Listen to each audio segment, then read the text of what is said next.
Cet atelier t'est présenté par l'École des médiums. Bonjour, je suis Céline Simonet-Lafont, la fondatrice de l'École des médiums, un accompagnement initiatique en ligne pour aider les hypersensibles à développer et utiliser leur perception grâce à leur rituel unique. Pour en savoir plus, je t'invite à découvrir notre univers sur notre site internet l'écoledesmédiums.com. Je te laisse tout de suite avec notre invité du jour.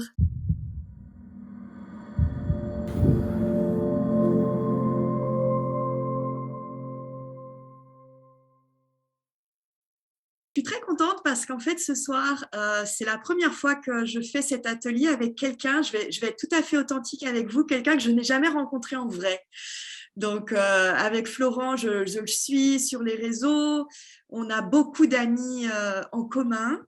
Mais on ne s'est jamais rencontré en vrai. Donc, c'est un ami de l'EDM tout nouveau. Yes, mais tu sais, des fois, Céline, il y a des personnes avec qui on parle pour la première fois et on a l'impression que ça fait 20 ans qu'on parle avec elles parce que c'est tellement fluide que, tu vois, il n'y a pas ce sujet-là qui est sur la table, quoi. Donc, Voilà, exactement. Et c'est vrai que ça s'est fait comme ça. Donc, pour la petite histoire, donc moi, il y a une personne qui est en commun en particulier entre Florent et moi, c'est Romain Collignon. Vous en avez déjà entendu parler, c'est mon mentor pour tout ce qui est développement de l'entreprise. Et un jour, je vois sur sa story, il avait repartagé l'expérience voilà, de 15 jours dans une dark room de Florent Fouque. Et forcément, vous me connaissez, je me suis dit, tiens, je vais aller voir parce que la dark room, ça me parle, puisque dans mes retraites de silence, j'ai déjà eu la proposition plusieurs fois moi-même de faire des retraites dans cette pièce noire, mais je ne l'ai jamais fait. J'ai beaucoup de peur liée à ça. Et donc, j'ai regardé la vidéo. Je crois que la vidéo, elle doit faire à peu près 1 heure en tout. Je l'ai regardée du début à la fin d'une traite. Et immédiatement après, j'ai envoyé un message à Florent en disant, écoute, il faut absolument que tu viennes nous raconter ton expérience dans l'école des médiums. J'avoue que je me fais plaisir aussi parce que j'avais envie de lui poser plein de questions, en fait, des trucs dont il ne parle pas dans la vidéo. Voilà, parce que ça reste quand même grand public. Et donc, moi, j'avais des questions. Et je me suis dit, on va faire ça en famille, dans l'école. Et ça s'est fait de manière hyper fluide. On a trouvé la date facilement. Donc c'est parfait. Peut-être avant de commencer, ça serait intéressant pour nous de savoir, parmi ceux qui sont là pendant le direct, qui a eu le temps de regarder la vidéo de Florent, pour qu'on sache un peu où vous en êtes. Ok, ouais, mettez-moi un petit pouce ou voilà, il y en a qui l'ont vu et il y en a qui ne l'ont pas vu en fait, si je résume. Voilà, ok. Donc, ce que je te propose du coup pour commencer, Florent, c'est de te présenter en quelques mots et puis de résumer vraiment de manière synthétique, juste pour que les gens qui n'ont pas vu la vidéo comprennent de quoi on parle. Et puis ensuite, on enchaînera soit sur ce que tu as envie de nous raconter, soit sur les questions qui, moi, me taraudent sur ton ouais, expérience. Donc ok, déjà, qui es-tu, Florent? ça marche, Céline. Donc, je suis Florent Fauque, voilà, j'ai 42 ans. Je vis à l'île Maurice. Alors là, je suis en vacances en France pour les périodes de fête de fin d'année. J'ai trois magnifiques enfants, une grande fille de 17 ans, un fils de 11 ans et une petite dernière de 16 mois. Et voilà. Et je vends des formations, un peu comme Céline, sur d'autres sujets depuis maintenant un peu plus de 10 ans. Voilà, sur Internet. Et donc voilà, je suis entrepreneur, mais à côté de ce métier d'entrepreneur, voilà, j'ai une passion qui est née pour la spiritualité. Donc au début, enfin, à la base, je suis pas quelqu'un de très spirituel. J'étais même un petit peu en opposition avec tout ce qu'on pouvait entendre dans les religions. Et donc, je faisais cet amalgame-là au début. Et puis, le développement personnel m'a amené petit à petit sur le chemin de la spiritualité. Et j'aimais bien, en fait, j'aimais bien me fixer des objectifs un petit peu fous. Et c'est vrai il y a 7-8 ans, je m'étais fixé l'objectif de vivre jusqu'à 150 ans. Et donc, du coup, après, j'avais cherché des façons d'atteindre cet objectif-là. Et j'étais tombé sur tout ce qui tournait autour de la nourriture, faire des associations d'aliments pour réduire le temps de digestion, Et puis, du coup, il y avait effectivement cette étude entre deux groupes de rats. En fait, ils avaient donné 2 fois moins à manger à un groupe qu'à un autre. Et le groupe qui avait mangé 2 fois moins, enfin, qui mangeait qu'une fois par jour au lieu de 2 fois par jour, il a vécu 2 fois plus longtemps. Et donc, ce qui tendait à penser qu'on avait un capital énergétique à digérer. De là, il est venu l'idée de réduire le temps de digestion. J'ai lu un livre sur le jeûne, justement, pour réduire le temps de digestion. Et à la fin du livre sur le jeûne, qui était très bien, euh, et il y avait la conclusion, c'était de toute façon, dans 100 ans, 200 ans, on sera tous praniques, on se nourrira tous de prana. Et donc ça, c'était à 7-8 ans. Et du coup, j'ai jamais entendu parler de ce mot-là. Je vais sur Internet. À l'époque, il y avait vraiment pas grand-chose sur le sujet, 2, 3 livres, quelques vidéos, mais vraiment, c'était anecdotique comme sujet, quoi. Alors que maintenant, il y a des dizaines de, de milliers de personnes qui en parlent sur les réseaux sociaux. Donc, ça, c'est vraiment bien démocratisé. Mais à l'époque, voilà, je ne sais pas. Et du coup, je m'intéresse à ça, donc la nourriture pranique, et je me programme un stage, en fait, que j'ai fait il y a 5 ans, 6 ans même maintenant, 6 ans, qui était mon premier stage de nourriture pranique.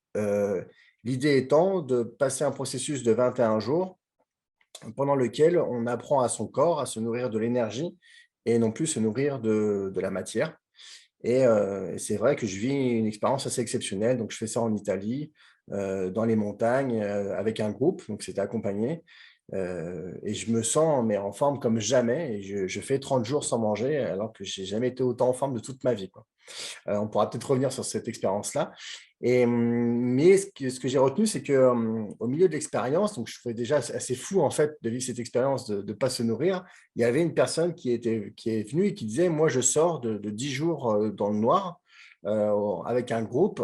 J'ai fait l'expérience de la dark room. Et je me suis dit, putain, j'ai encore accès à une autre expérience encore plus folle, qui est de passer autant de temps dans le noir.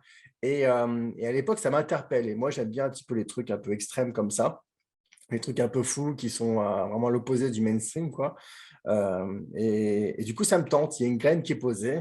Et puis, du coup, après, ça mettra beaucoup de mois, beaucoup d'années. Donc, je cherche des lieux, je cherche des endroits, je me pose des questions. Est-ce qu'il faut le faire en groupe? Est-ce que je le fais tout seul? Si je le fais tout seul, où est-ce que je le fais? Enfin, et puis, c'est jamais le bon moment. Et puis là, début d'année, je pense que je suis dans une année par rapport à, je ne sais pas si on va parler d'astrologie, mais dans mon thème où voilà, je suis vraiment posé sur la spiritualité. C'était vraiment une année pour moi pour développer ça. Et du coup, je fais plein de formations. Et là, pour moi, il y a comme une évidence, en fait, que je peux faire ça dans les bureaux de mon entreprise. Donc, du coup, je ne me prends plus la tête à chercher un lieu. Je vais faire ça tout seul, à ma façon, parce que je me sens prêt à le faire. Je sens que ça sera 15 jours pour moi de le faire tout seul, de le faire sans manger. Et puis, voilà. Et puis, on a préparé tout ça. On a préparé la pièce. J'ai mis toute mon équipe en home office pendant les 15 jours. Et puis, voilà. Et puis après, pour donner... j'aime bien, comme je travaille sur Internet, en fait, j'aime bien aussi profiter de toutes mes expériences pour les documenter, les formaliser. Donc, c'est vrai que pour le stage de nourriture pranique, j'avais fait un journal vidéo, j'avais fait un journal écrit de cette expérience-là. Et là, du coup, je me suis dit, ça va être compliqué de faire un journal dans le noir. Donc, je me suis dit, on va installer une caméra en infrarouge et on va filmer cette expérience-là. Et puis, comme il y avait la caméra, je me suis dit, bah, allez, autant le faire en live. Donc, du coup, on pouvait me suivre comme dans Love Story, en faisant cette expérience. Ah, J'étais en mais ça, direct. je savais pas que on pouvait te suivre en live alors. Si, si, Alors si. là, du coup, ça donne encore plus de poids à la première question que je voulais te poser. Alors Ouais. déjà, on remettra le lien pour ceux qui regarderont ensuite en replay, on remettra le lien vers la vidéo pour comprendre comment tu as tout installé, la pièce, tout ça. Voilà, t'expliques tout hyper bien dans ta Ouais. vidéo. Et justement, je voulais te demander comment tu avais géré l'espèce de coming out, de parler de tout ça en public. Mais alors, en plus, tu l'as fait, on pouvait te suivre en direct, c'est-à-dire que tu ne savais pas, en fait, ce qui allait se passer et ce que les gens allaient voir. Ouais. Après, tu peux faire du montage et choisir de ne montrer que telle ou telle partie. Mais la, dans ce groupe-là, dans les élèves de l'école des médiums, le coming out est un vrai sujet. À quel moment on ose dire à ses proches ou même à des gens qui ne nous connaissent pas, des collègues de boulot. Il y a des gens qui sont dans le monde privé, dans des entreprises privées, il y en a qui sont dans le public, enfin, des gens qui sont à leur compte. Il y a vraiment tous les profils dans l'école. Ce moment du coming out, c'est un point crucial. Donc, qu'est-ce qui Ouais. a... Comment tu as osé, toi, même aller jusqu'à tout diffuser en direct, quoi. Moi, je crois que ça fait partie un petit peu de ma nature, en fait. Je crois que j'ai un petit côté provocateur. En tout cas, j'ai un côté où je me fous de ce que les autres pensent. Et c'est ce qui m'a toujours permis, en fait, d'être libre, en fait. Et j'ai un driver liberté qui est très important. Et donc, si je commence à me réfléchir à ce que les autres vont penser, bah, en fait, je suis plus libre, quoi. Donc, effectivement, je suis quelqu'un de très libre dans ma façon de penser, dans la façon de faire les choses. Et après, les gens, ils en pensent ce qu'ils en veulent. Ça ne m'intéresse pas, en fait. Et donc, du coup, c'est vrai qu'on avait fait des vidéos même avant, dans les préparatifs. J'avais fait des lives avant avec Lisa Salis, que tu dois connaître, il me semble. Ah oui, très bien, Euh, oui, oui. et donc, on avait fait effectivement Ouais, j'avais diffusé ça. Et alors, c'était pas pour. Il n'y a pas de vocation en fait à dire qu'il faut le faire ou qu'il ne faut pas le faire. Moi, ma frustration, c'est que quand j'ai voulu faire cette expérience-là, j'avais très très peu de ressources sur Internet. Et les ressources qu'on trouvait, c'était pour aller faire ça dans un groupe où c'était accompagné. Et voilà, mais c'était dommage, je trouvais. Et puis, je sais pas, je trouvais ça assez creux en fait. Et puis, je trouvais ça aussi assez idyllique. C'est-à-dire que les gens en sortaient, ils disaient ah, c'est génial, il faut absolument vivre cette expérience-là. Je sais pas, je trouvais que c'était un petit peu trop beau, tous les retours qu'il y avait pour que ça sonne vraiment vrai. Et puis, je trouvais du coup que ça manquait de multiplicité, qu'il y avait assez peu de témoignages. Et donc, j'ai fait ça pour partager mon expérience et juste faire connaître, en fait. Et, et faire savoir que ça existe. Alors après, ça appelle les gens ou ça ne les appelle pas. Au tout début de la vidéo, on a été faire un micro-trottoir pour savoir est-ce que les gens, ça leur dirait de passer 15 jours tout seuls dans le noir et sans manger. Bon, bah, il n'y en a pas beaucoup qui nous ont répondu que ça les intéressait. Mais c'était ça aussi l'idée, c'était montrer que ouais, l'idée, c'est d'ouvrir une voie, c'est montrer une expérience, en fait. Voilà. Plus une expérience plutôt que de dire il faut le faire ou il ne faut pas le faire. Voilà. Et puis, ce qui est marrant, c'est qu'on parle de cette expérience-là, mais les gens, tout de suite, ils sont focus sur le fait de manger, de ne pas manger plutôt. Alors qu'en fait, ce que j'explique dès le début du film, c'est que ce n'est pas du tout le sujet de l'expérience. Parce que j'ai déjà fait 30 jours sans manger, donc autant dire que 15 jours sans manger, pour moi, c'était franchement easy. Et ça ne m'a jamais préoccupé. Mais c'est vrai que c'est ce qui préoccupait le plus de gens, en fait. Dire, mais non, tu vas mourir, enfin, c'est un suicide et tout. Mais, enfin, donc voilà, donc l'idée, c'était de partager, de faire connaître et de documenter ce type d'expérience-là pour les personnes qui seraient potentiellement intéressées pour vivre cette expérience-là. Sachant que chaque expérience est propre à chacun. Parce que ce que j'ai vécu, je pense que personne d'autre le peut vivre. Et puis, je pense que ce que les autres ont vécu, je pense qu'ils c'est comme la nourriture pranique, c'est comme, enfin, d'ailleurs, comme toutes les expériences avec le monde de l'invisible, je pense que c'est tellement propre à chacun. Donc, c'est génial l'école que tu fais parce que du coup, ça permet quand même d'ouvrir les canaux. Mais ce qu'on va vivre, c'est tellement propre à chacun que c'est très difficile en fait de baliser ça, quoi.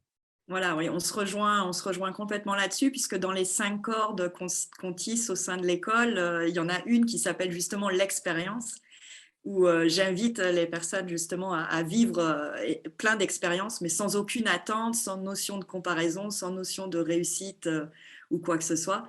Et c'est vraiment important. Et ce témoignage que tu nous apportes ce soir, ça fait partie de ça. C'est pour nous inspirer, pour nous montrer certaines choses qui sont possibles. Mais encore une fois, voilà, chacun le vit à sa façon. Et justement, dans cette partie, c'est avant qu'on rentre dans l'expérience elle-même, il y a vraiment une question fondamentale.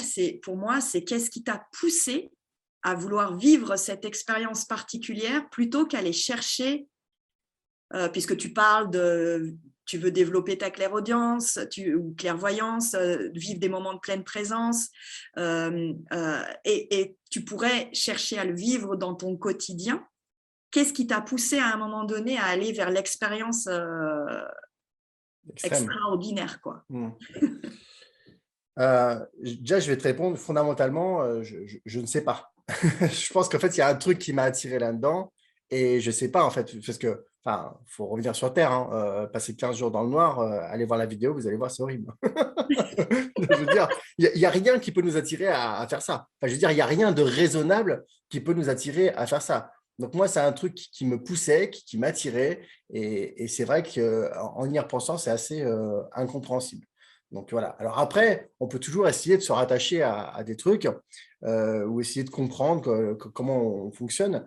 Moi, j'ai l'impression que je dois fonctionner en fait en passant par des extrêmes. Comme le fait de faire 21 jours, c'est le processus, et après j'ai poursuivi encore 10 jours. Bon, là, j'ai fait 30 jours sans manger. Voilà, j'ai l'impression que je passe aussi par des extrêmes. J'ai fait des stages de chamanisme, des stages de clair ressenti dans l'école de Yann Lipnik, où j'ai fait des expériences aussi avec les dragons. Je ne sais pas si tu vois qu'on parle de ça. Mais Oui, oui, oui, j'aimerais beaucoup qu'on parle de ton dragon. J'aimerais beaucoup, vraiment. Et donc voilà, donc j'ai l'impression d'avoir besoin de passer par des phases comme ça un peu extrêmes. Et en même temps, ce sont des moments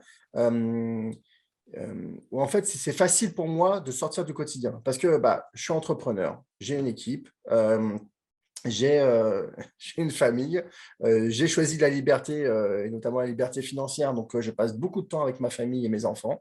Je travaille de chez moi à la maison. Et donc, c'est vrai que si je ne prends pas ce temps-là et que je le borne pas dans le temps, justement, pour me consacrer uniquement à ça et dire à tout le monde, hey, vous allez m'oublier pendant 15 jours, en fait, sinon, le quotidien, en fait, prend tout ton temps. Et là, depuis que je suis sorti de la darkroom, effectivement, j'ai une pratique beaucoup plus importante de la spiritualité. Notamment, je médite 1 heure par jour, ce que je ne faisais pas avant la darkroom. D'ailleurs, on pourra parler aussi de ce qui s'est passé depuis la darkroom, parce que je pense qu'il y a eu plus de changements et plus de choses vécues depuis la darkroom que pendant la darkroom. Mais voilà, c'est très facile en fait de se bloquer du temps si on justement ne prend pas ce temps-là pour faire ces expériences-là, quoi. Donc voilà, moi, c'est 1 fois par an, 1 fois tous les 2 ans, je vais me faire un stage d'1 semaine. Bon, là, c'était 15 jours ou 15 jours. Enfin bref, je dis à ma famille, oubliez-moi, je pars, j'ai besoin de ma quête spirituelle de l'année. Et voilà, du coup, ça me permet à moi de le faire et puis à ma famille, du coup, voilà, d'être dans ce cadre-là, tu vois.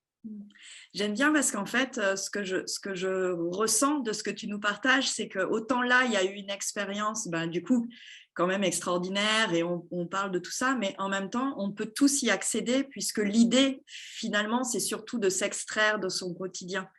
Moi, je vois que je le fais quand je fais des retraites de silence ou même simplement quand je vais me balader en montagne pendant une après-midi ou une journée. Et je pense que voilà, pour toutes les personnes qui sont connectées avec nous, là, les élèves de l'école, vous pouvez peut-être aussi interagir dans le chat, mais je pense qu'en fait, on a tous parfois ce sentiment d'être un peu submergé et on a besoin de s'extraire de notre quotidien. Et on pourrait se dire, ah ouais, non, mais moi, en fait, je rêverais de partir 2 semaines, mais je peux pas. Et finalement, on se dit, bon, je peux pas et on s'arrête là. Alors qu'en fait, si on peut s'extraire ne serait-ce que quelques jours ou même quelques heures. Et ça permet de donner plus d'intensité finalement Oui, à et ce puis chemin ne serait-ce qu'on a prévu. qu'un week-end, hein. On part un week-end, on s'enferme dans le noir un week-end, ou on part dans la forêt un week-end. Enfin, je veux dire, hein, si on est juste soi-même tout seul, on est dans le silence pendant un week-end, déjà, on fait des pas de géant, quoi. Et les week-ends, tout le monde dirait que c'est, quoi. Mais après, effectivement, le temps, ça ne se trouve pas, ça se prend.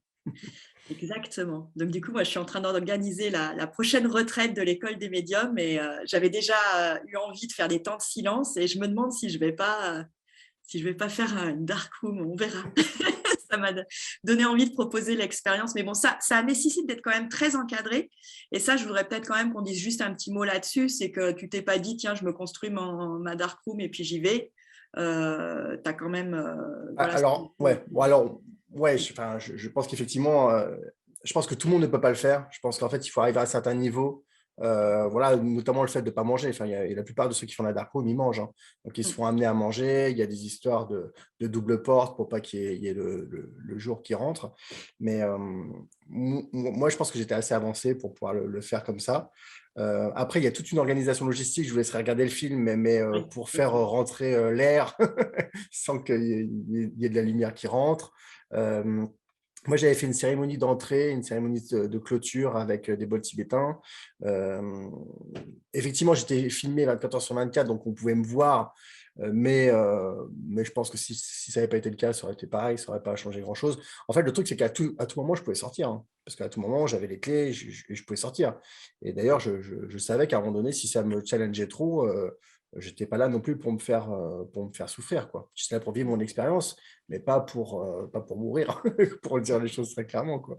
Donc non, c'était en sécurité dans le sens où en fait, j'étais autonome et libre de faire ce que je voulais à n'importe quel moment.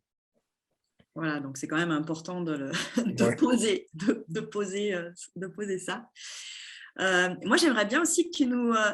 moi, je pose mes questions, mais surtout, n'hésitez pas, hein, c'est l'avantage d'être là en direct. S'il y a des questions à poser, n'hésitez pas. Voilà, je garde un œil. Et puis, Florent, de toute façon, a bien l'habitude aussi de suivre les chats, donc il y a accès aussi. Moi, j'avais envie de t'interroger aussi sur tes rituels, justement, puisque tu parles dans… Ah, bah, Lionel, tu lèves la main pour poser une question, c'est ça? Ah, bah alors vas-y, je vais donner la priorité aux questions des élèves. Alors, bonsoir Florent, bonsoir tout le monde. Moi, ma question, enfin, si tu veux, là où ça m'interpelle, c'est que moi, si je mange pas un steak par jour, je deviens fou, quoi. Donc, me retrouver dans une pièce noire où j'ai pas un morceau de viande, où j'ai rien à manger, je pense que ouais, ça doit être hard quand même. Yes. Bon, alors déjà, en fait, déjà, il y a toute la société qui nous dit en permanence qu'on a besoin de manger. Et d'ailleurs, quand je suis revenu de mon expérience de nourriture pranique, je voyais en fait toutes les pubs de bouffe, c'était assez impressionnant. En fait, on se rend plus compte parce qu'on baigne là-dedans. Et voilà. Après, il faut que tu saches que si tu veux développer ta pratique spirituelle et tes capacités, le fait de manger un steak par jour, c'est quelque chose qui va te limiter très rapidement. Comme moi aujourd'hui, si tu veux, le fait de boire de l'alcool, ça me limite. Le fait de fumer la chicha, ça me limite dans mes exercices de breathwork. Enfin, à un moment donné aussi, il faut se poser des questions sur nos propres pratiques, sur notre propre façon de vivre qui nous empêche d'aller plus loin aussi dans la pratique. Et le fait de manger et de digérer, c'est quelque chose qui fait beaucoup d'ancrage en fait, et du coup qui nous empêche de monter, très haut. Donc ça, il faut que tu en aies conscience. Après, moi, en fait, si tu veux, au tout début, ce que j'ai fait, c'est que je me suis dit, OK, il y a des gens qui disent qu'on peut vivre sans manger. Bah, déjà, je vais tester un jour. Et puis, j'ai vu qu'un jour, il ne se passait rien. Et puis après, j'ai fait 2 jours, il ne se passait rien. J'ai fait 3 jours, il ne se passait rien. J'ai fait une semaine, il ne se passait rien. J'ai fait 10 jours, il ne se passait rien. Tu vois, Mais là où, j'avais pas le sentiment de mourir, tu vois. J'étais même, je trouvais que ça allait bien. Et là, je me suis dit, quand j'ai fait 10 jours, du coup, après, je faisais 10 jours tous les trimestres, eh ben, j'étais prêt en fait pour faire les 21 jours, tu vois. ouais, Donc, tout à fait, mais faut y aller enfin, progressivement. mais t'es quand même obligé de boire parce que si tu bois pas, Oui. c'est mort, quoi. Je buvais de l'eau, mais une fois de plus, moi, ce que je dis en permanence, c'est quoi que tu penses, tu as raison. Donc, méfie-toi de ce que tu penses. Tu as aussi des praniques qui sont extrêmement rares, ceux-là, mais qui ne se nourrissent pas non plus d'eau, qui ne boivent pas non plus d'eau. Tu avais d'ailleurs l'Indien qui est mort l'année dernière, il me semble, qui a vécu jusqu'à 78 ans. Et à partir de 8 ans, il a arrêté de manger et de boire. Mais enfin, je ne dis pas que c'est accessible à tout le monde. Il y a certaines étapes par lesquelles il faut passer, mais je dis attention, quoi. Quoi qu'on pense, on a raison, donc méfions-nous de ce qu'on pense, quoi. Parce qu'en fait, si tu projettes l'idée consciemment que tu ne peux pas vivre sans manger, que tu ne peux pas vivre sans boire, bah, de fait, en fait, tu t'interdis de le faire. Tu vois? Parce qu'en fait, on t'explique à ton corps que ce n'est pas possible. Donc, lui, il va réagir comme ça. Il va lui dire, bah, OK, c'est pas possible. Donc, il va te faire mourir, effectivement. D'où D'accord, merci. voilà, d'où l'importance des mantras, etc., qu'on peut se répéter et de faire attention avec quelle pensée on se réveille le matin, avec quelle pensée on se couche le soir. Cathy, vas-y, tu peux poser ta question. On ne t'entend pas, par contre, Cathy. Oui, j'ai oublié d'enlever le micro. Bonsoir à tous et à toutes. Moi, je voulais rebondir sur ce qu'a dit Lionel et puis aussi sur le chat, ce qu'a dit Corinne par rapport aux 5 jours. Moi, j'aime beaucoup les retraites silencieuses et le jeûne jumelé avec les deux. J'ai appris vraiment qu'il y a à peu près 2-3 ans que le jeûne était bénéfique, patati patata. Donc, j'ai commencé à tester un jour, 2 jours, 3 jours. Je me suis arrêtée à 3 jours, très franchement, en retraite silencieuse, plus jeûne, parce que, comme Corinne, ça commence un petit peu à vaciller, je commence à avoir un petit peu mal à la tête, etc. Donc, de voir s'il n'y a pas des techniques, est-ce qu'il ne faut pas être encadré, parce qu'il y a des endroits, il y a des centres de jeûne où là, on est encadré, il y a des gens qui sont là, ils vous font même des prises de sang s'il faut, des choses comme ça. ou pas, ou s'il faut y aller. Moi, je suis super intéressée, en tout cas, par le concept, en tout cas pour un week-end, comme je l'ai mis dans le chat. Donc voilà, c'est Ouais, c'est très intéressant ce que tu dis, Cathy, parce qu'en fait, c'est très important de comprendre que le jeûne et la nourriture pranique sont vraiment deux choses différentes. Voire même opposé. Donc tout le monde, à chaque fois que je dis que je passe X jours sans manger, les gens me disent tu jeûnes. Je dis non, non, non, je ne jeûne pas, mais ils ont du mal à l'entendre. Donc je vais le dire parce que vous êtes prêts à l'entendre, je l'espère en tout cas. En fait, quand on jeûne, on dit à notre corps qu'on arrête de se nourrir. C'est le principe du jeûne en fait, c'est qu'on arrête de se nourrir pour lui permettre de se nettoyer. Donc je ne dis pas que c'est mauvais, parce que ça a des vertus, ça a des très bonnes vertus pour le corps, le nettoyage du corps, mais ce n'est pas une nourriture pranique. La nourriture pranique, c'est de dire à son corps, tu te nourris en abondance de quelque chose, de l'énergie, mais pas de nourriture physique. Mais tu te nourris en abondance, en permanence, de toute l'énergie qu'il y a tout autour de nous. Et c'est vraiment fondamental parce que l'approche est toute différente. Alors bien sûr, pendant le stage, et c'est à ça aussi que sert le stage, on va faire des repas praniques, c'est-à-dire qu'à chaque heure du repas, donc le midi et le soir, et voire même le matin aussi, on va faire des méditations où on va visualiser l'énergie qui se remplit en nous. Et moi, ce que je faisais, enfin, ce qui se passait dans mon corps quand je faisais ça, moi, ça passe beaucoup par le corps. Ça passe beaucoup, enfin, vous verrez si vous voyez le film, quand je suis en méditation, j'ai des méditations qui sont très puissantes, qui peuvent me faire rentrer dans des états qui sont assez impressionnants. Donc, ça passe beaucoup par le corps. Donc, moi, quand je fais commencer ma méditation, j'avais la tête qui était en bas. Et du coup, je visualisais l'énergie qui me nourrissait, qui rentrait en moi. Et petit à petit, ma tête, elle se relevait toute seule. En fait, je ne faisais pas d'effort, ma tête se relevait toute seule. Et quand je finissais ma méditation, j'étais comme ça. En fait, c'est comme si j'avais un réservoir d'énergie qui se montait, qui se montait, qui se montait, et en fait, qui me mettait droit. Et alors, des fois, ça mettait 1 minute, et puis des fois, ça mettait 5 minutes, et puis, la plupart du temps, ça mettait 5 minutes. Et des fois, je mettais 10 minutes, un quart d'heure, parce que je sentais que j'étais vraiment, je devais puiser loin, et puis j'avais vraiment, c'est comme si j'étais à sec quoi, dans mon réservoir, quoi. Donc, voilà. Et ça, ce sont des techniques qu'on fait pendant les stages. Alors moi, le premier stage que j'ai fait, c'était la première fois que Nicolas animait ça. Donc, il ne faisait pas de méditation guidée, contrairement à Henri Montfort qui fait ça depuis 18 ans et qui, lui, fait des méditations guidées. Mais par contre, je m'étais tellement informé sur le sujet, j'avais suivi un stage justement de méditation guidée et donc que je faisais moi-même mes méditations guidées. Et je pense que c'est un facteur de réussite extrêmement important pour ceux qui veulent tester la nourriture pranique, c'est visualiser l'énergie pour se nourrir. Et justement, du coup, on n'est pas dans le jeûne. Le jeûne, c'est si tu restes allongé ou tu peux faire tes activités, mais tu arrêtes de te nourrir et tu dis rien d'autre à ton corps que de se nettoyer, en fait. C'est génial, merci beaucoup. Parce que pour le coup, maintenant, j'ai la différence entre les deux. Je pensais vraiment que la Ouais, nourriture pranique, c'était du jeûne. et ça, c'est la différence conceptuelle, mais tu as 3 éléments, en fait, tu as 3 états qui te permettent vraiment concrètement de faire la différence. Le jeûne, tu es en baisse d'énergie, alors que la nourriture pranique, tu es en regain d'énergie. J'ai jamais eu autant d'énergie que quand j'étais en nourriture pranique. Et ça, c'est le facteur qui est le plus important à retenir. Le deuxième, c'est le sommeil. Quand tu jeûnes, tu as besoin de beaucoup plus dormir parce que ton corps a besoin de récupérer, parce que justement, c'est lié à ta fatigue. Alors qu'en nourriture pranique, tu dors au bout de 4-5 jours, tu dors déjà 1 heure, voire 2 heures de moins. Et puis, au bout de 10-15 jours, tu dors 2 fois moins. Moi, au bout de 10 jours, je dormais 4 heures au lieu de 8 heures. Et d'ailleurs, c'est ça qui était terrible dans la dark room. Parce que très rapidement, j'étais en mode pranique. Donc, du coup, je dormais 4 heures par nuit. Et c'était horrible parce que du coup, les journées, elles étaient tellement longues. Parce que déjà, une journée, c'est long, hein. Mais alors, quand tu dors que 4 heures, c'est encore plus long. Donc, ça, c'est le deuxième facteur, c'est le temps de sommeil. Et le troisième, qui est le facteur le plus important, enfin, pas le plus important, c'est le moins important, mais qui est le plus difficile à obtenir, c'est la stabilité du poids. C'est-à-dire que quand tu jeûnes, tu continues à perdre du poids. Et quand tu es en pranique complet, bah, au bout d'un moment, ton poids se stabilise. Et c'est là que tu sais que tu es 100% en pranique. Et moi, sur le premier stage, je continuais de perdre 500 grammes par jour à la fin. Et sur le deuxième stage, je perdais 200 grammes par jour. Et là, maintenant, il peut m'arriver de faire des semaines en jeûne, enfin en prana complet, et sans perdre 1 gramme du lundi au vendredi, en faisant du sport, en courant 10 km par jour. Il m'arrivait de faire ça sans perdre 1 gramme. D'accord.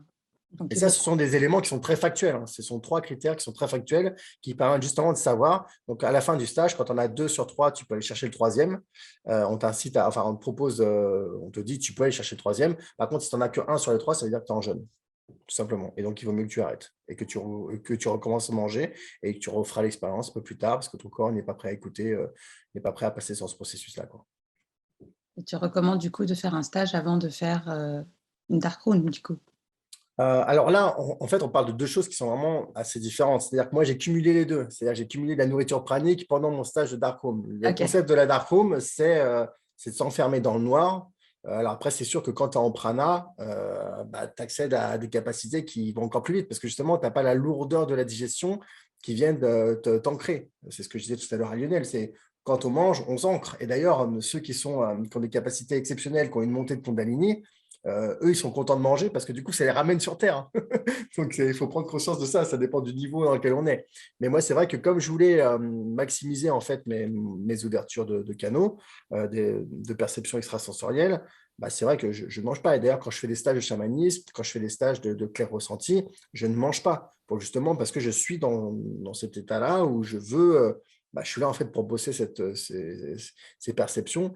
Et donc, c'est normal que je ne mange pas pour être focus là-dessus, quoi. Mais la plupart du temps, quand c'est organisé, ils amènent un petit potage le soir et le midi. On mange léger, mais on mange quand même un peu. Ce qui est hyper important, en tout cas, c'est de ne pas se lancer du jour au lendemain dans des expériences extrêmes comme celle-ci. Il vaut mieux être quand même accompagné, le faire avec des gens qui savent de quoi ils parlent, qui savent comment nous guider au mieux pour rentrer dans l'expérience. Moi, je sais que par exemple, dans le lieu où je fais mes retraites régulières de silence, ils nous proposent, il y a une cellule, en fait, on va dire, une cellule qui est là pour ça, qui est vraiment de noir total. Et donc, si on a envie d'y aller, il y a des entretiens avant pour savoir pourquoi on veut y aller, pour vérifier un certain nombre de choses.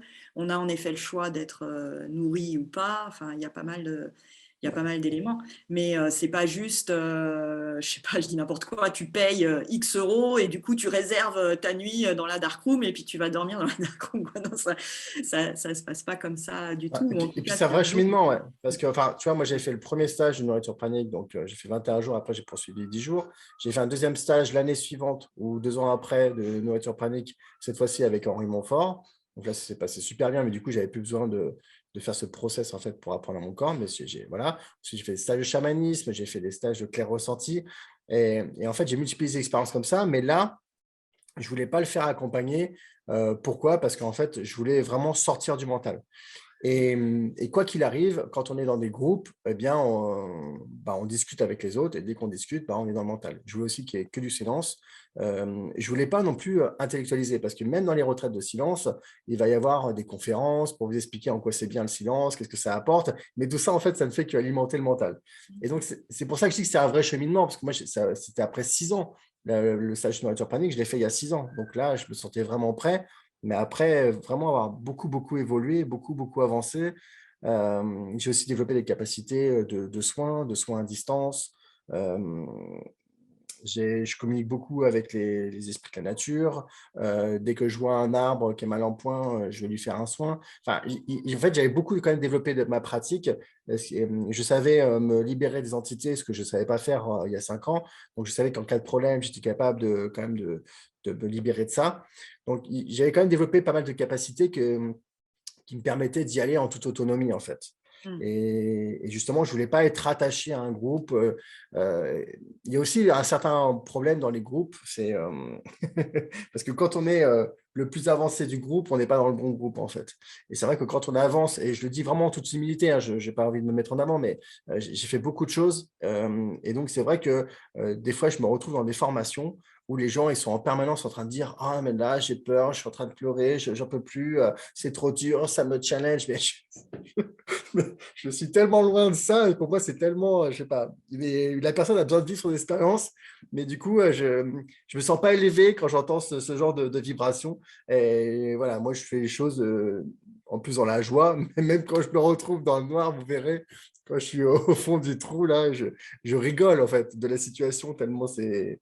Voilà, parce que c'est mon état d'esprit. Donc, il y a aussi ce risque-là, quand on est dans un groupe, d'être attaché à des niveaux de fréquence qui ne sont pas forcément celles qu'on a envie de côtoyer et où on sent qu'ils vont nous faire avancer, quoi. Ouais, c'est vraiment hyper important ce que tu dis. C'est aussi pour ça que vous êtes tous passés par ce processus, hein, mais c'est pour ça qu'il y a un processus de sélection, entre guillemets, avant de rejoindre l'école des médiums, parce que justement, nous, on check justement Ouais. le niveau de vibration. Et bon, après, des fois, il peut y avoir des erreurs. Hein, personne n'est Non, mais n'est après, à c'est OK, l'abri. tu vois. Et puis moi, je suis content aussi de Ouais, partager mon expérience des fois. ouais, Mais, et d'ailleurs, je continue à faire des stages en groupe, c'est pas le sujet. Mais là, pour cette expérience-là, si tu veux, c'est quand même la dark room. Tu es censé être dans le noir tout seul. Et je voulais vraiment aller expérimenter ça, quoi. Et pour moi, la meilleure façon d'expérimenter ça, c'était de le faire tout seul. Voilà. Et justement, alors revenons à cette expérience. Plusieurs fois, il y a des rituels. On le voit hein, quand on suit ta vidéo. Il y a le rituel d'entrée, le rituel de sortie. Et puis, comme tu le dis, les journées sont longues. Donc, tu fais les rituels. On te voit aussi faire des rituels de nettoyage quand tu es justement avec cette entité. Il y a tout ce travail avec le décaèdre. Nous, dans l'école des médiums, on apprend à créer son propre rituel unique pour rentrer dans des états modifiés de conscience, pour se protéger, monter en énergie. Qu'est-ce que tu pourrais nous partager sur toi, tes rituels uniques à toi, et peut-être comment tu les as créés, comment tu les as créés? Alors, en fait, il faut savoir que moi, je n'avais pas particulièrement de rituel, mais par contre, je m'en suis créé pour m'occuper dans la dark room. Et d'ailleurs, je les ai beaucoup fait la première semaine. Et puis, comme la deuxième semaine, vous le verrez, j'ai lâché prise. Je me suis beaucoup moins attaché à ces rituels. Mais je continuais quand même à en faire. Mais ils étaient plus canalisés, les rituels que je faisais après, alors qu'au début, ils étaient programmés, quoi. Je faisais beaucoup de choses. Alors, j'ai des solides de Platon. Donc, j'avais acheté les solides de Platon, qui sont des petits objets, les solides de Platon. Et donc, du coup, je faisais mon rituel dedans, qui est un rituel de soins, qui doit durer, je pense, un quart d'heure, parce qu'on est un quart d'heure, 20 minutes, parce qu'on est 5 minutes, enfin 3, 4, entre 3 et 5 minutes devant chaque, comment dire, nord, sud, est, ouest, tout ça. Ça, c'est un truc que j'avais trouvé sur Internet et qui me parlait. Donc, du coup, et puis, moi, je fais beaucoup confiance à mon clair ressenti. Je voyais que mon corps, en fait, il se nettoyait avec ça. Donc, effectivement, je faisais ça. Ensuite, j'avais une méditation, en fait, où je visualisais une boule d'énergie qui partait du chakra racine, ensuite qui se développait au chakra sacré, qui se développait davantage au plexus solaire, qui se développait davantage au cœur, en fait. Et du coup, à chaque fois que je montais dans les chakras, j'ai visualisé la boule d'énergie qui augmentait. Et à la fin, en fait, je visualisais également je ne sais plus comment on les appelle, les serpentins, là, du coup, qui remontaient dans la Kundalini. Et du coup, après, je les faisais redescendre et je les faisais repasser comme ça. Et en fait, c'est cette méditation-là qui est vraiment extrêmement puissante, qui m'amène à bouger dans tous les sens, là, comme vous le verrez si vous voyez le film. Parce que ça, j'en parle pas parce qu'en fait, je voulais vraiment faire un truc qui soit très, très grand public. Mais voilà, donc je suis resté assez, C'était pour ça, moi, quand je l'ai vu, j'avais assez light. envie de poser plein de questions. Voilà. Donc, en fait, si je Ouais. comprends bien, tu avais tes bases de rituels, mais en fait, tu t'es vraiment laissé porter par l'expérience et tu as aménagé, créé Ouais. voilà, tes propres méditations ou soins sur place, en fait, si Ouais. j'ose m'exprimer C'est ainsi. ça. Et puis après, moi, j'étais formé au Laoshi. Et donc, je me faisais des auto-soins de Laoshi. Et la deuxième semaine aussi, je faisais des soins à des gens à distance, en fait. Mais voilà, comme si j'envoyais de l'amour, tu vois. J'ai du temps à perdre, donc j'envoyais de l'amour sur des personnes que je savais qui avaient un petit peu de difficultés au niveau de la santé. Euh, donc voilà, c'était ça. Après, il y avait beaucoup de choses qui étaient improvisées ou qui étaient canalisées aussi, et qui sont apparues en fait au moment, quoi. Enfin, sur le moment. Quand je faisais comme ça des méditations où j'ai appelé l'information pour qu'elle vienne, voilà, ça c'est un truc que j'ai canalisé pendant le dark room, quoi. Et ça, c'est ce que tu transmets dans les soins quantiques, le programme des soins quantiques. Ouais. Alors, pas ça, parce que ça, que ça donne. c'est pas un soin, c'est juste en fait pour capter de l'information. D'accord. Mais c'est vrai que j'ai canalisé beaucoup, j'ai canalisé beaucoup d'informations sur le fonctionnement des soins quantiques, le champ informationnel qui va se déployer dans le champ vibratoire, qui va se déployer dans le champ énergétique, qui va ensuite se déployer dans le champ physique. Et donc, effectivement, tout ce que j'ai canalisé comme information par rapport à ça, quand j'ai pris plein de notes, mais en fait, qui sont complètement illisibles, mais j'avais toujours en tête parce que du coup, j'avais fait l'effort d'écrire. Donc, ça m'a permis de mémoriser. Et c'est vrai que quand je suis ressorti, j'ai passé 10 jours. J'en profite Ouais. pour faire une petite interruption. C'est pour ça que je vous dis tout le temps de noter dans votre carnet quand on fait des méditations, quand on fait des expériences, des exercices dans l'école des médiums et que je vous dis d'utiliser votre carnet. C'est pas juste comme ça. C'est exactement pour ce que vient de dire Florent. Ça ancre et on intègre. Ouais, ça permet vraiment d'intégrer. Et puis, ça permet aussi de développer et d'aller plus loin. Mais bon, ça va, j'ai une bonne mémoire, j'ai une bonne capacité intellectuelle, donc ça m'a permis quand même d'aller plus loin. Et donc, c'est vrai que quand je suis sorti, j'ai passé 10 jours à faire que ça, à formaliser en fait une formation que j'avais quasiment intégralement canalisée pendant un dark room. Et puis, je trouvais ça chouette en fait de pouvoir qu'il y ait un bébé qui sorte aussi de cette expérience-là. Et puis, du coup, maintenant, c'est fait. Donc, j'ai un volet, voilà, santé quantique, voilà, que je suis content de partager aussi. Parce que le tout premier Donc module, là aussi. il est accessible en accès gratuit. Je crois qu'il y a 1 heure de formation qui est accessible en gratuit. Ok. Donc là aussi, pour info, je mettrai les liens accessibles avec le replay. Et ce que je trouve aussi génial, j'ai vu Calmels, je vais te donner la parole dans un instant, mais ce que je trouve génial et très inspirant pour les élèves de l'école, c'est en fait, tu te mets aucune barrière, c'est-à-dire qu'autant tu peux vendre des formations sur l'immobilier, que sur l'investissement financier, que sur les soins quantiques. Et en fait, tu es un tout, comme nous tous, hein, et en fait, tu as différents Ouais, volets et tout ça fait sens. Et je trouve ça très inspirant pour nous tous, puisque on est tous dans ce cas-là finalement, mais je pense que pour beaucoup de personnes dans l'école des médiums, en tout cas ceux qui sont au début du parcours, on s'auto-limite, on se dit ah ben non, je peux pas parler de ça puisque je suis, je sais pas, vendeur dans une concession automobile ou comptable dans une entreprise. Eh ben si, c'est ouais. possible. Mais en même temps, tu sais, moi, j'ai fait beaucoup de stages dans la spiritualité et je côtoie beaucoup d'entrepreneurs. Et en fait, je me rends compte que quand même, dans la spiritualité, il y a beaucoup de gens qui ont des problèmes avec l'argent. L'argent, c'est sale. Enfin, voilà, c'est pas quelque chose qui vibre beaucoup. En tout cas, les gens ont beaucoup de croyances autour de l'argent dans la spiritualité. Et à l'inverse, dans le monde de l'entrepreneuriat, il y a beaucoup de croyances autour de la spiritualité. Et du coup, je passe aussi pour un extraterrestre par rapport à mes pratiques spirituelles. Et ben, c'est vrai que moi, j'aime bien faire ce pont-là, en fait, entre les deux. Et alors, pas forcément le côté argent pour argent, mais je dirais le côté pragmatique. En fait, on est là pour vivre cette incarnation et se faire plaisir. Et en même temps aussi, on a plein de choses à découvrir à l'intérieur de soi. Et d'ailleurs, une des grandes choses que j'ai apprises avec la Dark Room, c'est qu'en fait, ce cheminement que je fais dans la spiritualité depuis 6 ans, en fait, les 5 premières années ou les 6 premières années, ça a été quelque chose en fait qui est venu renforcer mon ego. Et donc pour moi, la plus grande leçon que j'ai prise de cette dark room, c'est une grosse claque en me disant mais tout ce que tu as fait jusqu'à maintenant dans la spiritualité, c'est de la merde. Je vais vous dire pourquoi, parce qu'en fait, j'ai juste alimenté mon ego. C'était chouette en soirée de parler de mes expériences avec les dragons. C'était chouette de dire que j'étais capable de nourrir, enfin de vivre sans manger. Mais c'était quelque chose en fait qui nourrissait mon ego et depuis, justement, j'ai pris beaucoup d'humilité par rapport à ça. Et toutes les expériences dans lesquelles j'avance et toute la nouvelle pratique dans laquelle j'avance, c'est une pratique justement qui met l'ego au service de ma vie ou qui met aussi qui met l'ego à l'écart pendant quelques temps, au moins pendant 1 heure, c'est-à-dire pendant 1 heure de méditation, pour au moins le dompter et faire en sorte que le mental soit à mon service et que ce ne soit pas moi qui soit au service du mental.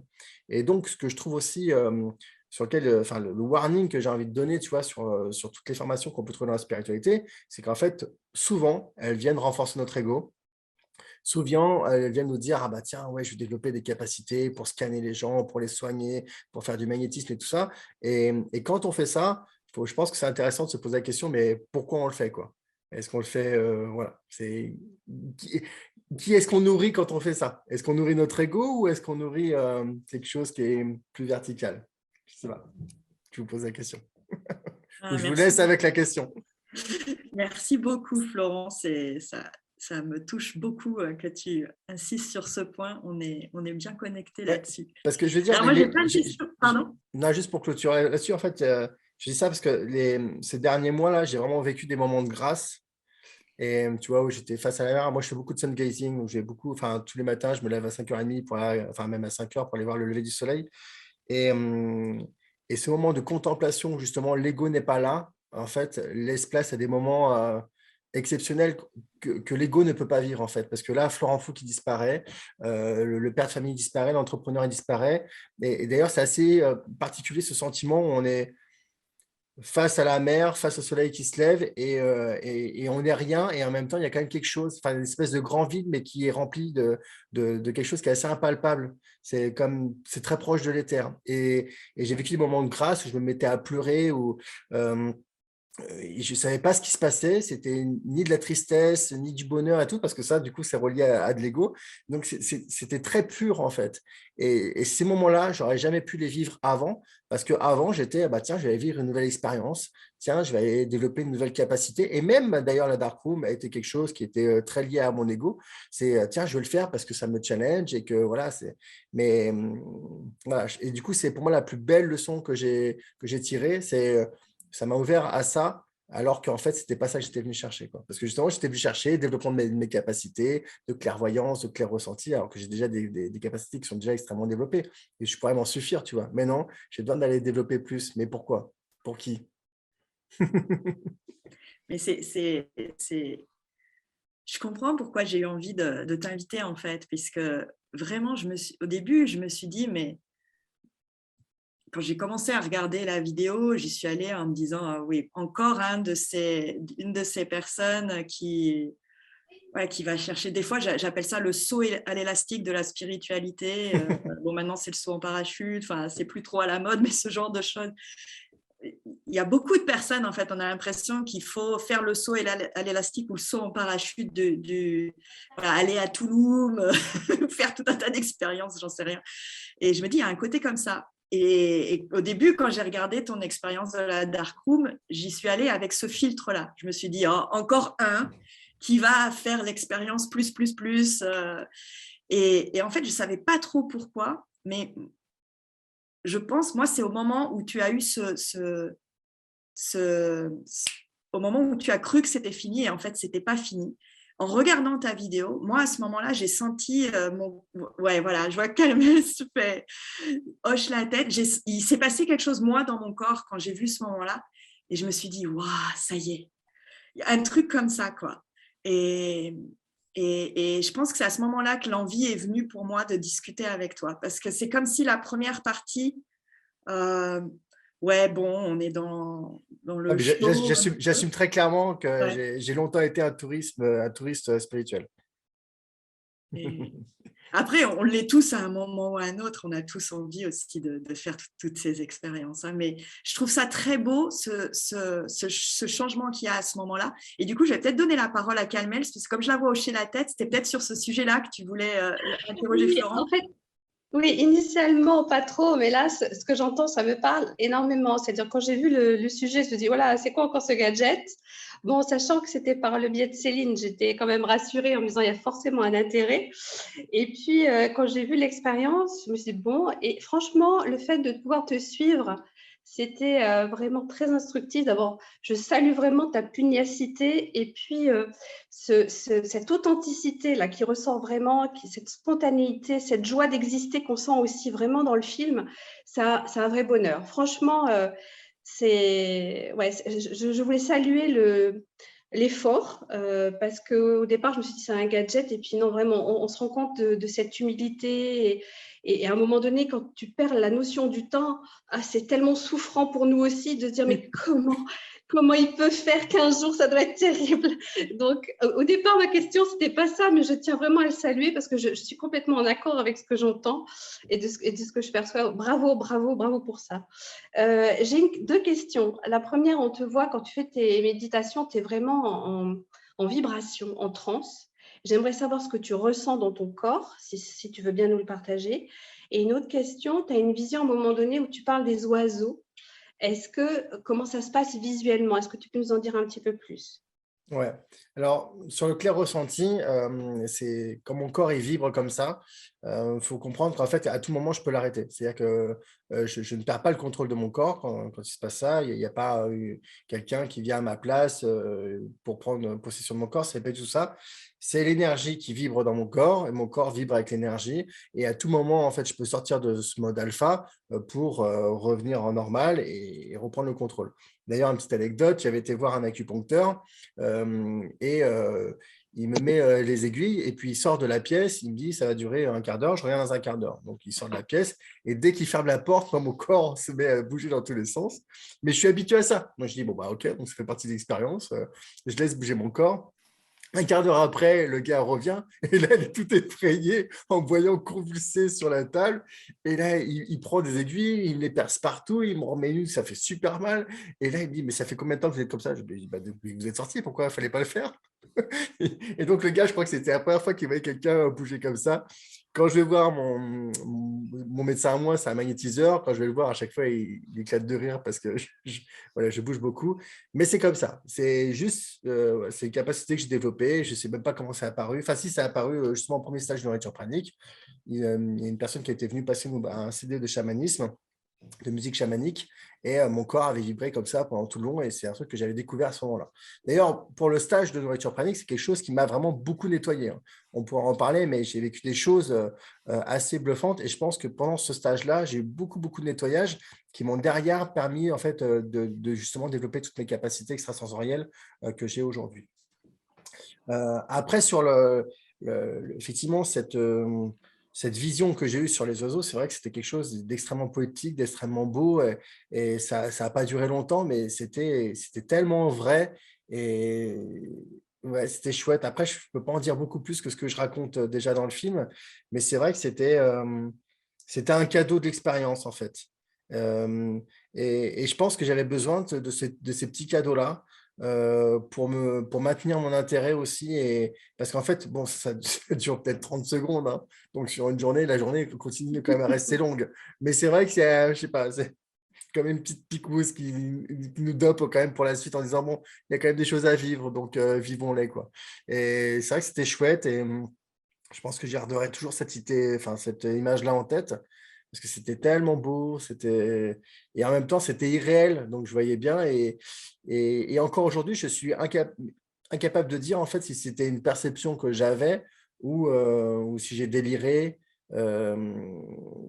Enfin, c'est assez difficile en fait de mettre des mots dessus, mais l'image, elle reste tellement prégnante et tellement là que que je sais que ce que j'ai vécu, quoi, c'était pas genre, c'était pas un rêve, quoi. Ou alors, c'était là, quoi. Ça se passait, je le vivais. Comme d'ailleurs les visions de photos ou de films que j'ai vécu, qui étaient assez bluffantes, quoi. Mais voilà. Ok, merci beaucoup pour ce partage. J'aime bien aussi dans ta réponse, il y a des choses qui résonnent avec ce que je répète assez souvent au sein de l'école, c'est-à-dire de vraiment faire confiance à ses ressentis et pas forcément chercher tout le temps à tout analyser et à avoir une certitude, parce qu'en fait, on ne l'a jamais. Quand on est en contact avec l'invisible, personne ne peut vraiment être absolument sûr de qu'est-ce qui se passe, de avec quoi on est en contact, d'où ça vient. On ne peut pas être sûr. Mais par contre, à partir du moment où on l'expérimente comme ça dans son corps et dans son cœur, on sait qu'on est en contact avec autre chose. Et à partir du moment où ça nous apporte du bien, du bonheur, de l'amour, que ça vient nous nourrir, bah, c'est OK en fait. Et voilà. D'ailleurs, j'ai l'expérience à raconter avant de te donner peut-être la parole, Albena. Et justement, ça va me permettre de parler des dragons très vite fait. Ah oui, le dragon. Non, mais en fait, tu as raison, parce que en fait, le propre du monde invisible, c'est qu'il est invisible. Donc, je veux dire, la personne qui va dire, mais si, regardez, c'est là, bah, ok, donc lui, il a des perceptions peut-être vraiment de vision, mais c'est extrêmement rare, alors que le clair ressenti, c'est beaucoup plus accessible. Mais c'est vrai, moi, longtemps, je suis resté un petit peu sceptique en me disant, enfin, un scepticisme positif, parce que sinon, bah, tu continues pas à avancer, mais en me disant, mais si ça se trouve, tout ça, c'est le film que je me fais, parce que d'ailleurs, quoi que tu penses, tu as raison, méfie-toi de ce que tu penses. Donc, je pensais que ça existait, donc ça existait de fait. Et Et je vis cette expérience, donc du coup, avec les dragons.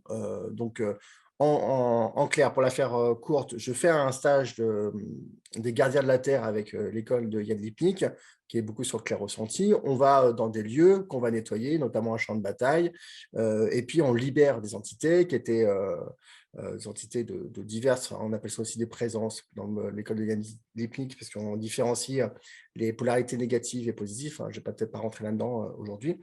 Et du coup, on libère des présences très importantes du monde de l'invisible. Et à la fin du stage, ces présences viennent tous nous faire un cadeau pour nous remercier, parce qu'elles étaient enfermées depuis 600 ou 700 ans, je ne sais plus là où elles étaient. Et du coup, il y a une dragonne qui vient et qui dit si, pour ceux qui sont OK, je peux leur offrir un œuf de dragon. Voilà, donc moi, je ne sais pas trop.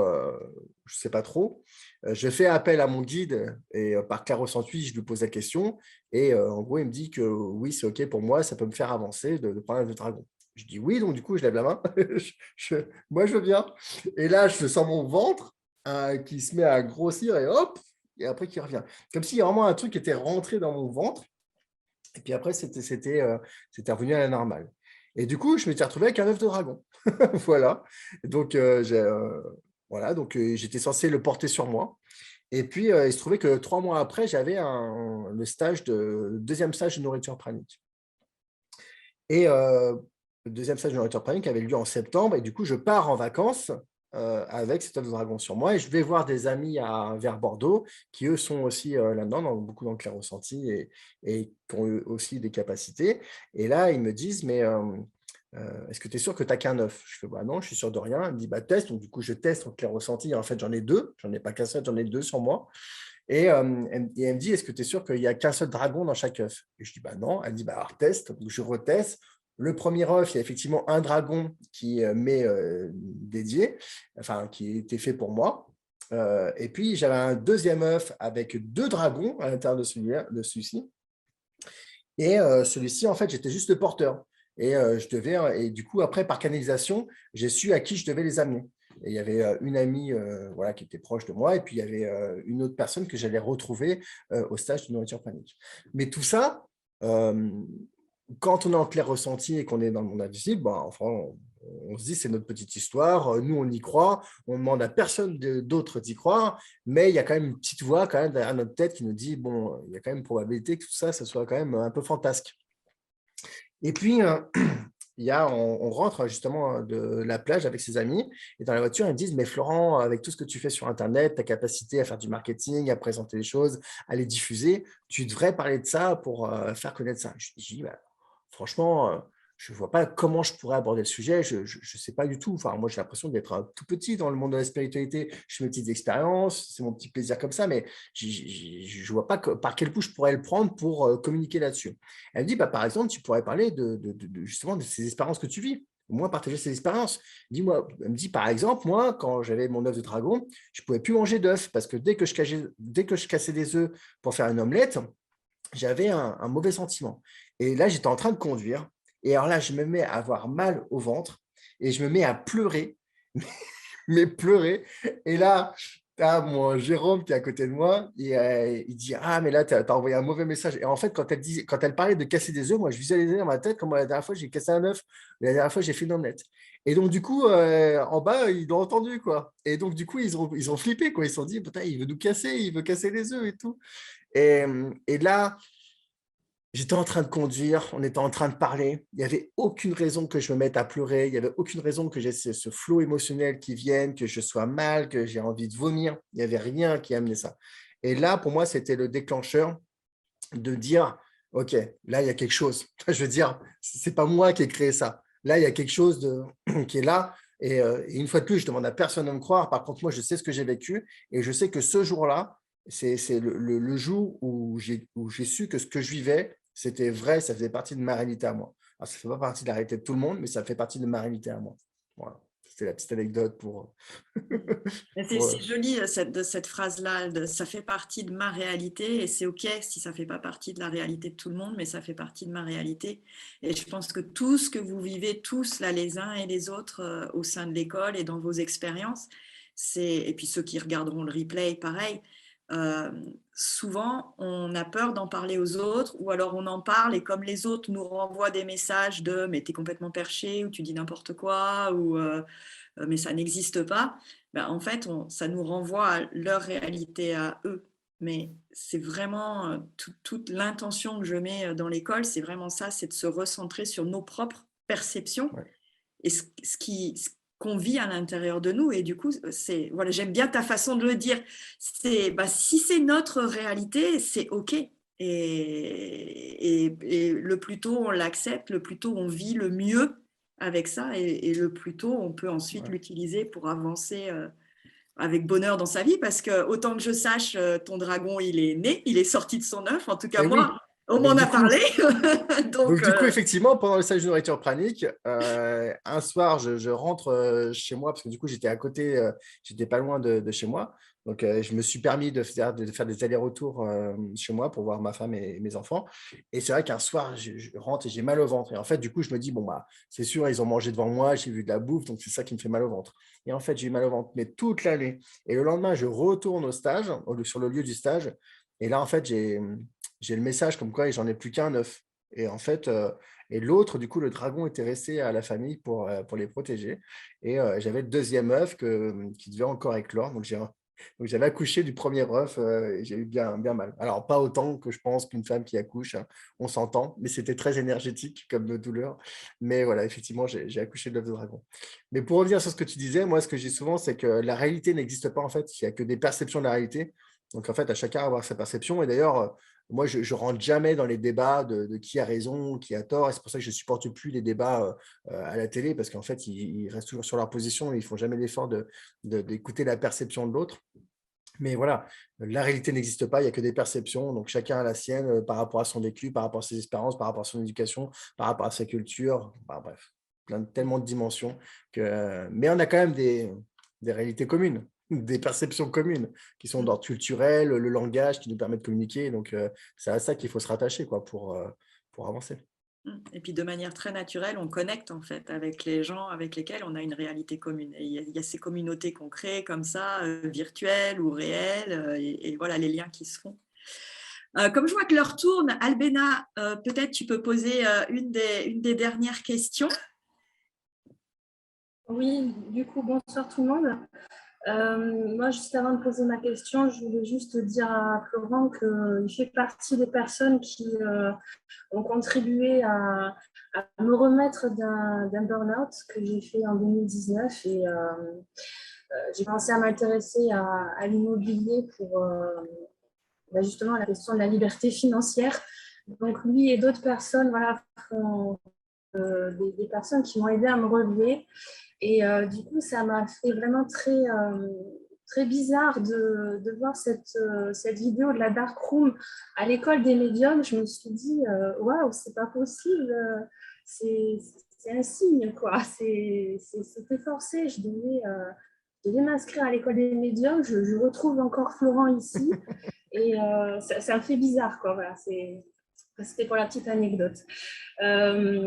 Moi, ma question, c'était par rapport aux visions. En fait, quand j'ai vu la vidéo, les visions voilà, très négatives, l'entité dont tu essaies de te débarrasser, je ne sais pas si c'est le cas, mais en tout cas, moi, c'est comme ça que je l'ai ressenti, comme si tu avais eu une tentation, en fait, de la part du négatif, du mal, enfin, j'en appellera comme on veut, t'empêcher de réaliser ce que tu devais faire, en fait. Et j'ai vu ça comme un combat, en fait, que tu faisais contre ce mal pour pouvoir aboutir à ton objectif. Et puis, derrière, ce qu'il en est ressorti avec la formation sur la médecine quantique, les soins quantiques, quelque part, c'est une mission qu'on t'avait confiée, enfin, j'ai vu comme ça, une mission qu'on t'avait confiée pour que tu puisses apporter voilà, du positif. Et donc, quelque part, ces visions, je les ai vues comme quelque chose qui était venu là pour t'empêcher de les faire, en fait. Oui, c'est possible. Mais d'ailleurs, l'histoire de l'entité, là, c'était venu parce que voilà, j'étais dans moment en fait où le mental avait repris le dessus, l'ego avait repris le dessus en me disant mais qu'est-ce que tu fous là? C'est quoi le sens de tout ça? En fait, tu passes la journée à t'emmerder, donc c'est quoi l'objectif de tout ça? Et effectivement, du coup, j'étais en down psychologiquement. Et du coup, c'est là effectivement que je pense que les portes se sont ouvertes et que ça a laissé place à ça. Et franchement, ce qui m'est arrivé, ça ne m'était jamais arrivé. Je me suis jamais retrouvé avec une entité comme ça où je galère autant pour la faire partir. En général, ça me demande une demi-seconde et c'est fini, quoi. Et en plus, j'ai eu des missions de passeur d'âme. Ah oui, j'ai eu ça aussi. Je me suis retrouvé des fois avec des missions de passeur d'âme où j'en évacuais au début quelques-unes, et puis après quelques dizaines, et puis après quelques centaines. Et j'ai eu 2 missions de passeur d'âme de 3 mois, et c'est long, 3 mois, où tous les jours. Voilà. Donc au bout d'un moment, d'ailleurs, j'avais fait un rituel. J'aurais dit non, mais vous ne m'embêtez pas la journée, vous revenez demain matin à 9h et on fera un charter demain matin à 9h. Mais Vous voilà. voyez, c'est exactement, c'est une des astuces que je donne justement dans l'école, de dire, mais en fait, on peut dire non, on peut dire ben, pas maintenant, on peut fixer ses règles en fait, hein, quand on apprend dans la corde de la posture, on peut fixer ses règles. Donc, excellente idée de tout faire en même temps. Voilà, et puis maintenant, ils savent que je ne le fais plus. Donc, je leur dis, allez trouver une autre ressource. Je pense que j'ai fait ma part. J'ai fait ma part du colibri. Mais oui, oui, je suis assez d'accord avec toi. Je pense que, en fait, la première semaine, j'écris beaucoup, je canalise beaucoup et je ne suis pas du tout en fait, dans l'expérience. Enfin, je sais qu'après, parce que sur le coup, j'ai l'impression d'être dans l'expérience, que je suis dans le noir. Mais c'est vrai que après coup, j'ai bien vu que la véritable expérience, c'était à partir du moment où justement j'ai pris conscience que ce n'était pas fini, qu'il me restait encore beaucoup de temps et que là, j'ai complètement lâché prise. J'ai lâché prise avec mes rituels, j'ai lâché prise avec la situation, j'ai lâché prise avec l'idée qu'il fallait que je suive et compte le nombre de jours parce que j'ai bien compris que ce n'était pas faisable. Donc, en fait, j'ai lâché prise avec beaucoup de choses, quoi. Et c'est là où j'ai vraiment vécu mon expérience et c'est peut-être pour ça aussi que j'avais 15 jours à y passer pour faire effectivement une semaine à canaliser et produire cette formation pour la diffuser et ouais, voilà, avoir cette petite contribution. Et puis après cette semaine, pour vivre pleinement mon expérience, où là, du coup, ça a débouché effectivement sur autre chose. Et c'est ce qui a suivi, en fait, qui était chouette. Justement, l'idée d'aller chercher la pointe de l'âme, tu vois, ce que j'appelle la pointe de l'âme, cette espèce d'état éthérique où on est plus qu'on est, qui a été particulier, mais qui est chouette, en fait, à trouver. Complètement. Et peut-être là, j'aurais un milliard de questions à te poser, mais la dernière, peut-être, c'est est-ce qu'on pourrait conclure sur ce qui te reste finalement de cette expérience dans ton quotidien aujourd'hui, de chef d'entreprise, de père de famille, voilà. Qu'est-ce qui te reste de tout ça? Ouais, il me reste beaucoup de clarté. C'est assez impressionnant la clarté que j'ai gagnée sur les choses. Je prends des décisions de manière très rapide, de manière très lucide, euh, et des décisions qui peuvent avoir un impact très important pour moi et surtout pour mon entourage. Mais du coup, ça se fait de manière très naturelle. Et puis, je dors 2 heures de moins qu'avant. Et ça, c'est resté. Et donc, du coup, c'est vrai que je me lève tous les matins pour faire ce rituel de sun gazing, donc l'observation du lever du soleil, avec de la méditation. Et donc, du coup, je suis rentré dans une pratique beaucoup plus saine. Je suis sorti du tourisme spirituel pour avancer voilà, vers quelque chose de très intérieur. Et voilà, et ça, c'est grâce à cette expérience-là, quoi. Et je pense, j'ai aussi beaucoup cette pratique aussi de la méditation me permet aussi d'être d'une zénitude assez importante. C'est extrêmement rare les moments où maintenant je m'énerve, je prends beaucoup de recul sur les situations, quelles qu'elles soient. Là, on est venu en France, le porte-parole, là, il nous a inventé une zone rouge écarlate. Donc, du coup, ça induisait plein de changements, tests avant de partir, tests à l'arrivée, suspension des vols. Mais j'étais tellement zen. Et tous ceux qui étaient autour de moi, ils m'envoyaient des messages parce qu'eux, ils étaient dans le stress, parce qu'eux aussi avaient prévu de rentrer en France. Ils disaient, mais laissez-moi tranquille avec votre stress. Moi, je suis bien. Moi, je vis au jour le jour. Il se passera ce qui se passera. Et puis voilà, on vivra notre expérience. Et puis, bon, je pense qu'il y a des situations plus terribles que la nôtre, quoi. Donc, voilà. Donc, je suis très, très zen et je prends beaucoup de recul sur la situation. Et du coup, je pense que je suis plus hermétique au stress parce que justement, je me nourris du bonheur. Tu sais, la sérotonine, c'est la différence entre la sérotonine et la dopamine, quoi. La dopamine, on va chercher l'excitation. Moi, je suis dans un truc un peu plus smooth. Voilà, plus tranquille, plus apaisé. Je me reconnais vraiment là-dedans. En fait, ça me donne envie de chercher un petit peu ces sources en fait de déclic. Moi, je sais que au moment de l'AVC de mon mari et de ces 11 jours dans le coma, je pense que ça a provoqué chez moi ce déclic. En fait, depuis, c'est pareil, il y a vraiment quasiment rien qui peut m'énerver. Les décisions, elles sont hyper claires et faciles. Et je pense que c'est parce que ça induit un lâcher-prise.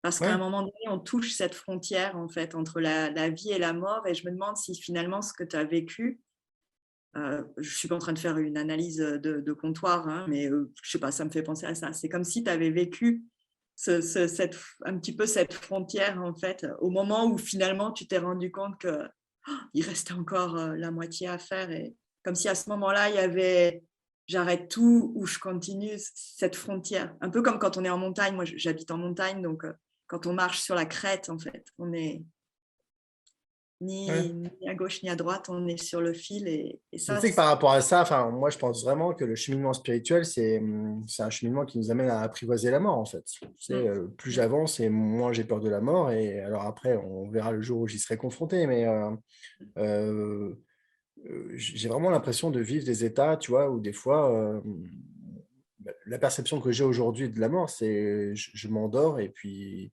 en fait, quand on s'endort, on n'est pas sûr de se réveiller. Donc, quand on s'endort, c'est un petit peu une mort. Et puis, le lendemain matin, on renaît. Mais donc, c'est ça, en fait, aussi que je vais tester quand je vais, tu vois, supprimer totalement l'ego. Parce qu'en fait, il y a un truc aussi qui est important, c'est qu'on parle souvent de la mort du corps, mais on ne parle pas de la mort de l'âme. La mort de l'âme, tout ce qui est rattaché à l'ego, tout ça, ça veut aussi à disparaître.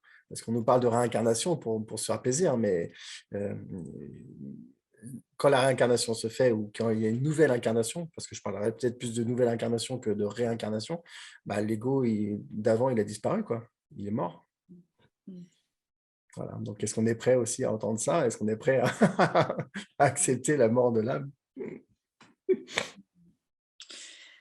J'ai hâte qu'on se rencontre un jour en vrai et qu'on ait des heures devant nous pour continuer cette discussion. Je ne voudrais pas abuser de ton temps ni du temps de toutes les belles personnes là, qui sont avec nous pendant le direct. Donc, je propose qu'on termine sur cette question philosophique finalement. Qu'est-ce que la mort de l'âme? Et je voudrais vraiment te remercier du fond du cœur, Florent, pour ton temps ce soir, pour tout ce que tu as partagé avec nous.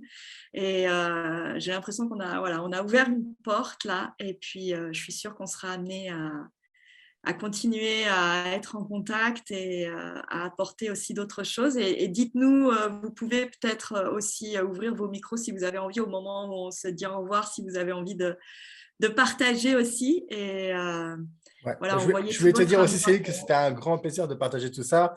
Et ça fait plaisir aussi d'accéder à une audience, tu vois, où le niveau permet justement de rentrer dans ces questions-là et justement de sortir de la superficialité de la plupart des programmes qu'on voit et qui sont souvent bienveillants par rapport à la spiritualité, mais justement qui vont renforcer l'ego.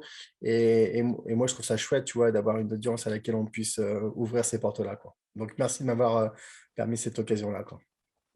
Mais avec plaisir.